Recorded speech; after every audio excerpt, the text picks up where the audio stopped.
Hello, ladies and gentlemen. My name is Chris Taylor, and I am the advocate of the devil. Last week, I ranted and raved about The Last Jedi, the latest in a long line of Star Wars videos, and certainly not the first of its kind either. To be quite honest, considering this is being filmed at the same time as that one, I'm not too sure what the audience reaction is going to be. But I do know that a wide variety of people have claimed that Star Wars Episode 8 was a bad movie. While I disagree wholeheartedly, it did make me think, what exactly is a bad movie? It's one of those things that I think means something different for everyone.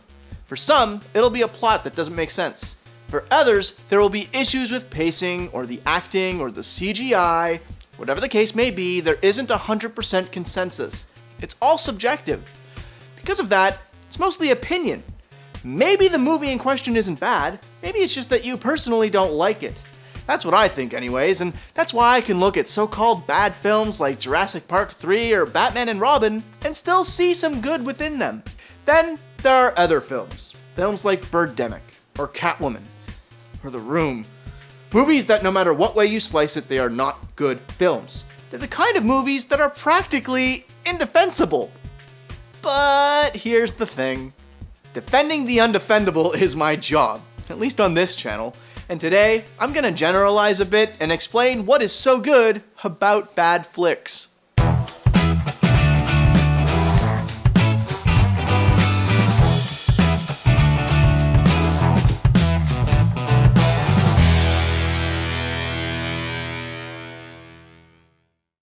I want you guys to join me as I hop aboard a little something called the Wayback Machine.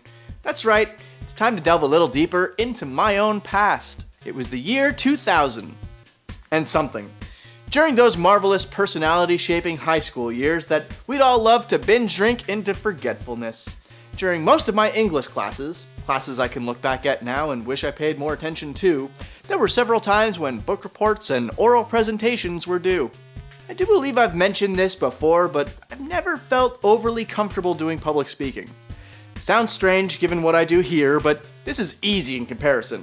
This is just me in front of one dude and his camera, with words that I've written and read through at least one time first. Not a crowd. The worst of times were when the orals and the book reports were the same bloody thing.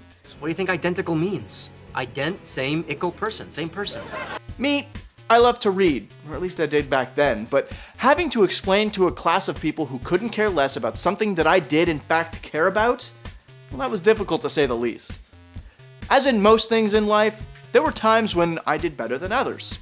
Either the material wasn't clicking as easily with me, or other times where I just flat out too lazy to do anything. Actually, a lot of times it was just the lazy part. Here's the kicker. They both took approximately the same amount of effort. I'm not kidding. The reports that were great and the reports that were just done out of a necessity, it still took the same amount of time, the same resources. And that is my first point. Bad movies take just as much time and effort as good movies to make. You keep using the word. I don't think it means what you think it means. In fact, there are plenty of times where bad movies are actually more heartfelt and sincere than better ones. I'll give you an example. Let's take a look at the Phase 2 Marvel Cinematic Universe movies. There's a good chunk of the audience that I'm sure has seen them all, probably multiple times, myself included. Now, some of those movies were really well put together, like Captain America Winter Soldier and Guardians of the Galaxy. Hell, Winter Soldier is still probably my favorite flick of the MCU. But then you had movies like Thor: Dark World and Ant-Man, movies that did very little with their own existence, and to me, always felt more like necessities to further move along the greater plot of the universe, rather than focusing on being a good movie on its own. Thor 2 and Ant-Man didn't take risks. I have trouble remembering most of Thor 2 since it really didn't do anything.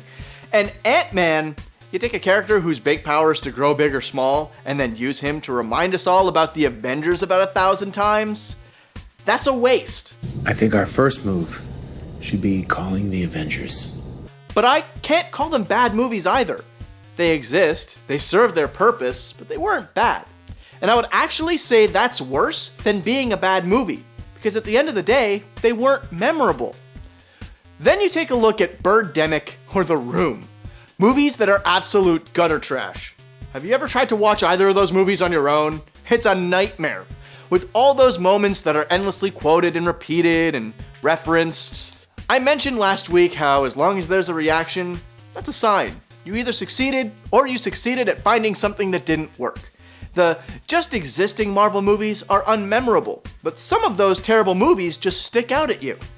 And have you seen the people who have worked on them? I did not hit her. It's not true. It's bullshit. I did not hit her. I did not. Oh, hi, Mark. Guys like Tommy Wiseau are few and far between. In some respects, thank God, because that dude just freaks me out. But on the other hand, they are so passionate about what they're doing. They don't think that they're making bad movies. They're putting every effort and resource in their heart and souls into creating the absolute best thing that they can.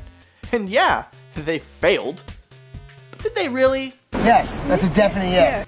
If we're still able to talk about it to this day, is that a failure? Maybe it's not the cinematic masterpiece that they were trying for, but there's just some undefinable, ineffable thing about truly bad movies that keep us going back to them. It's that one thing that I think, personally, a lot of people need. I think everyone on the planet has that one dream, but not everyone tries to accomplish it. Maybe it's a book they want to write, or maybe it's being an actor or an astronaut.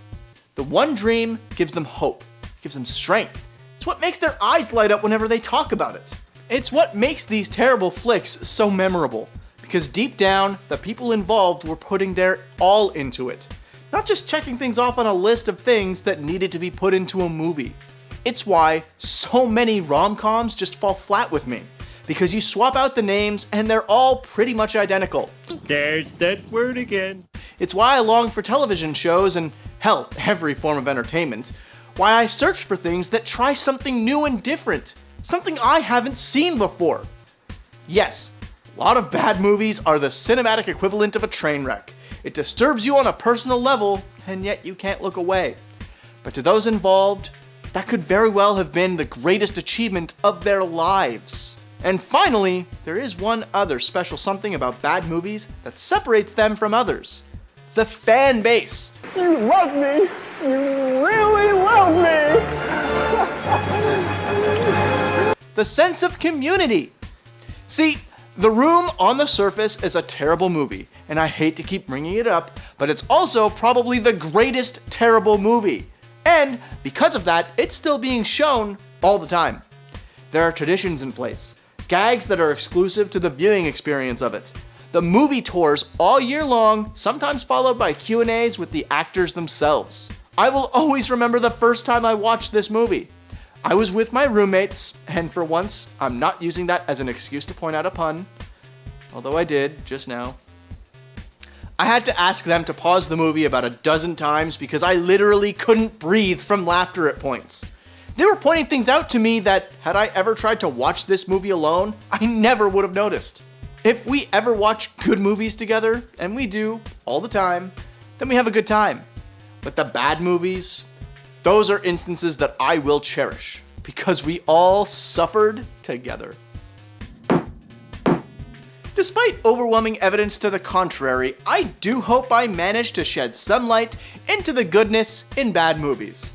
Whether it's the passion that is clearly visible in every misguided effort, or the memories you create while watching them, bad movies can, at times, be so much more spectacular than good ones.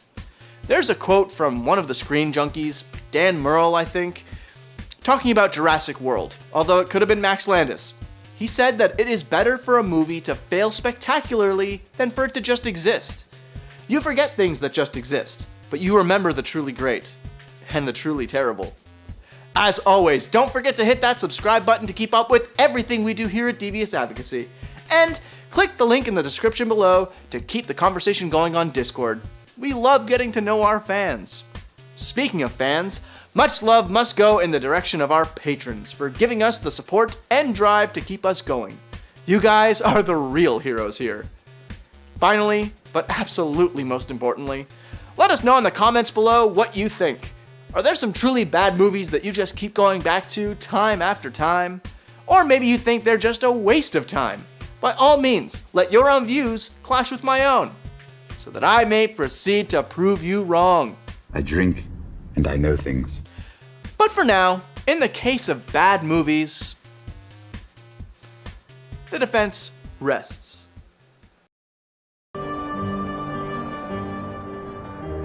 Hi. Can I help you? Yeah, can I have a dozen red roses, please? Oh, hi, Johnny. I didn't know it was you. Here you go. That's me.